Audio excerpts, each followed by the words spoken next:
everyone, my name is Vaiko Vira Cahyani. And my name is Ilana Rizky Santoso, We are visiting Museum Prasasti, which is one of the historical places in Jakarta. We are also here with two of our friends.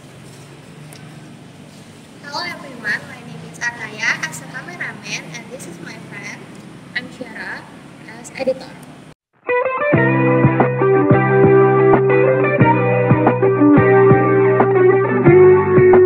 Before this place became Taman Museum Prasasti, Museum Taman Prasasti, this area was graveyard for foreigners called Kebun Jahe Kober.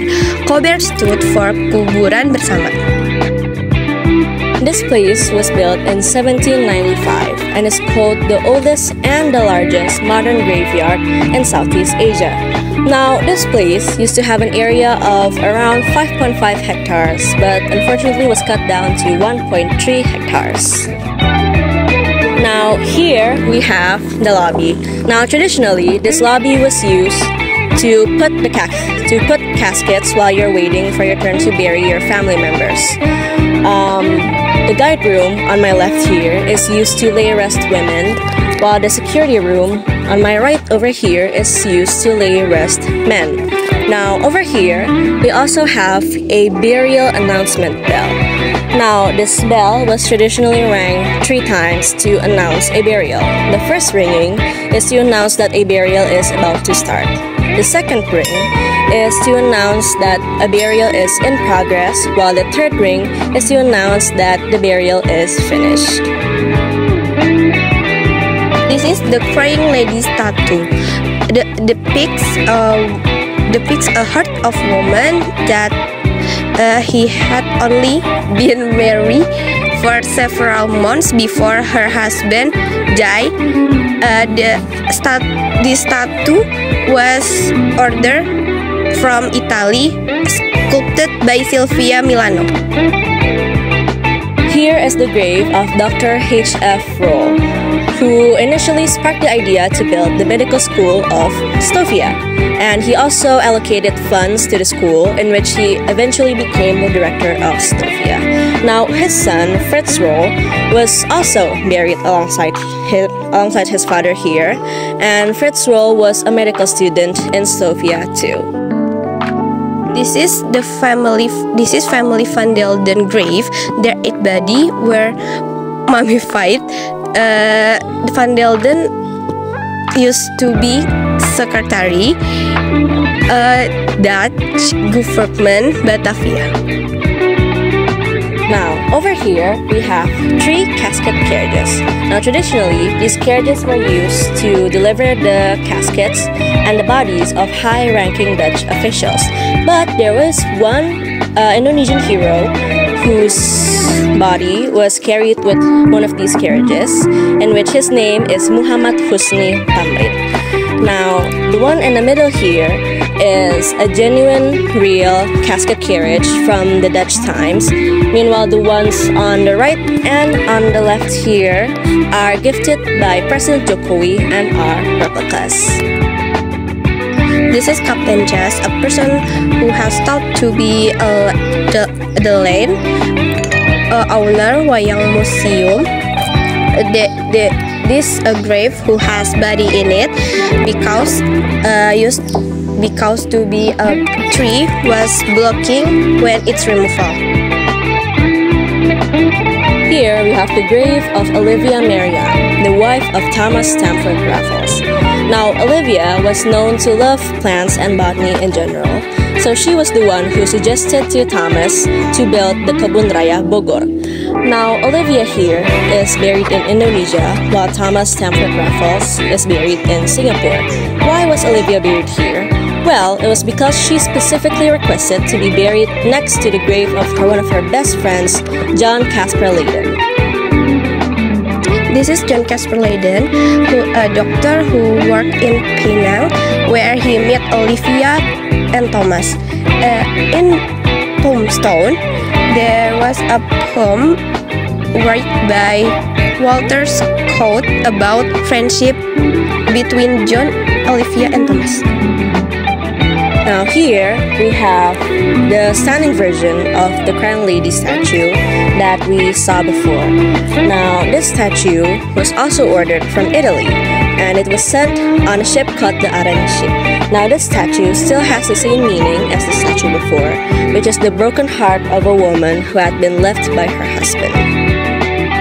Major Michael's memory. Major Michaels became a Major General when he was 17 years old.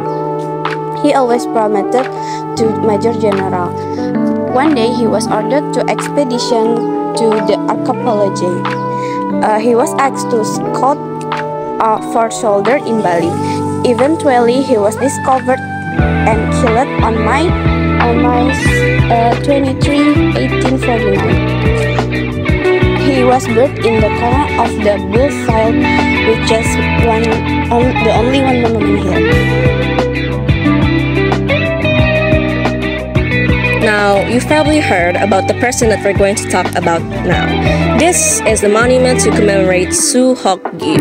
Now, Suhokgi was a literature student in the University of Indonesia who was an activist in politics and actively fought against the old order.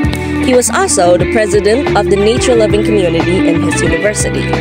Now, in 1969, he attempted to hike Mount Semeru. He didn't use the path that hikers would usually use. Instead, he went on a logistics path that Dutch officers would use to send items during Dutch colonialism times. Now, unfortunately, while hiking, he fell into a canyon that contained poisonous natural gas, where he eventually passed away in said canyon. Miss Ribut, as a singing artist who likes perform at Dutch event. She was buried with her husband Theo. There is a poem about them on their gravestone.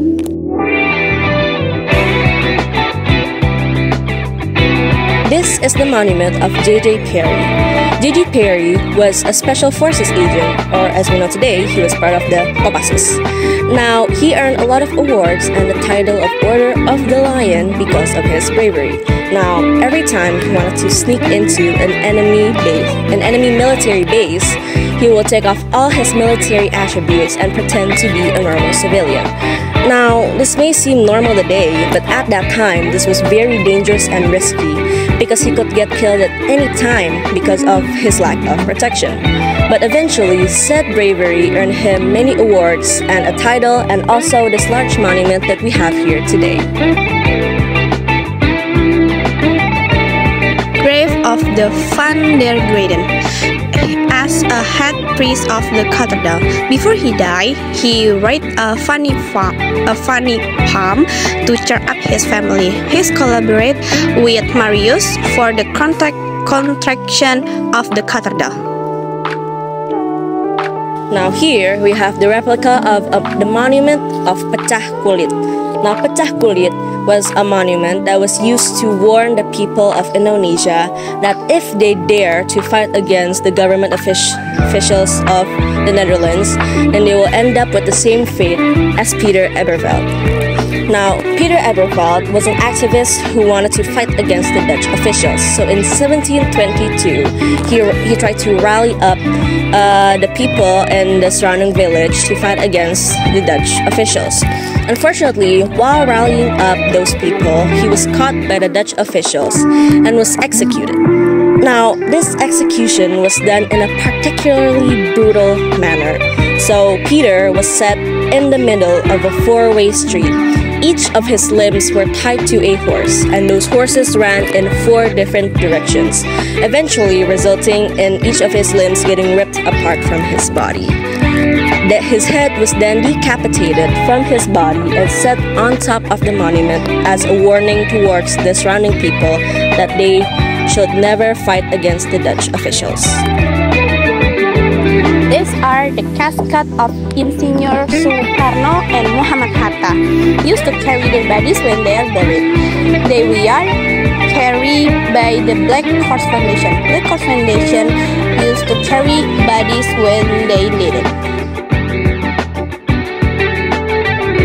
Finally, we we have the grave of Adam Karoli, who was one of the contractors in the Cathedral of Jakarta.